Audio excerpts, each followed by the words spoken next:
Everything starts with a vision, and a man without vision dies.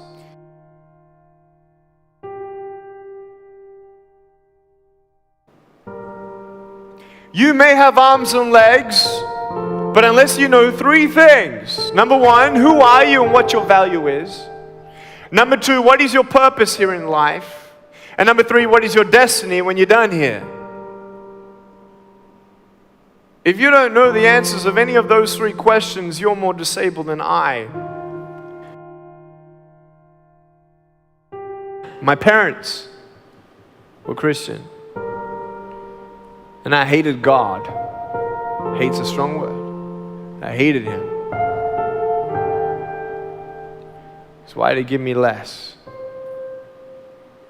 What did I do to deserve that? These kids who pick on me at school, they deserve not to have no arms, no legs. Not me. So I read about this God. There's a God of love. Yeah, right. God has a plan. Yeah, right. God is not partial. Nope. So, it took me a journey. I asked Him why. Why was I born this way? And it was 7 years later, from age 8, telling my mum that I wanted to commit suicide. I was 15 years old, actually, 7 years later, that I read a story in this book, the Bible. And there was a man who was born blind, and no one knew why he was born that way. Pretty similar to something I know of. Why?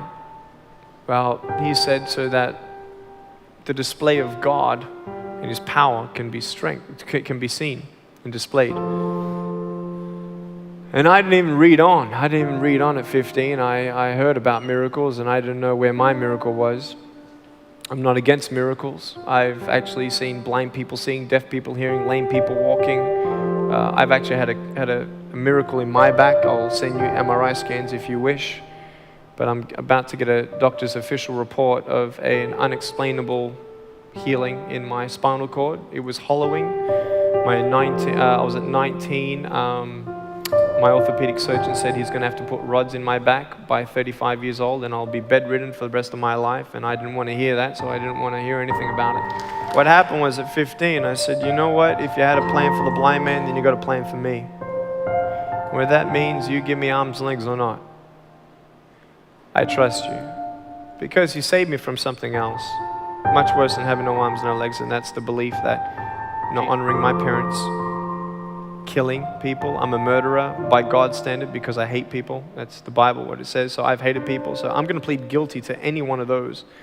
So knowing now that I have been forgiven and I'm a work in progress, I'm not perfect, I'm a work in progress, but forgiven and have eternity.